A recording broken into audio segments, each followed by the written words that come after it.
اشتباهات رقص پا که اگه رفعشون کنی رقص پات خیلی خفن میشه. یکی از اشتباهات اینه که بعضی از بوکسورا با پاشنه حرکت میکنن یا زیاد پاشنهشون رو زمین میزنن. حتما تو رقص پا توجه کنید، رو پنجه های پا حرکت کنید و تا میتونید پاشنهتون رو کم زمین بزنید.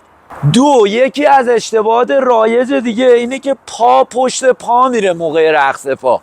همیشه یادت باشه پات عرض شونه باشه و به این صورت حرکت کن و پات پشت پات نره.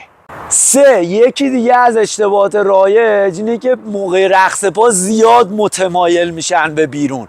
حتما حواستون باشه سرشونه و سرسینه‌تون روبرو باشه و خیلی کم متمایل شید.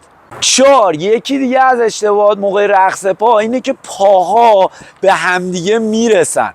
حتما باید یادتون باشه توی بوکس پا به پا نمیرسه و وقتی میخواید جلو حرکت کنید اول پای جلو و عقب حرکت کنید اول پای عقب. یکی دیگه از اشتباهات رایج اینه که پاها خیلی صافه یا خیلی خمه.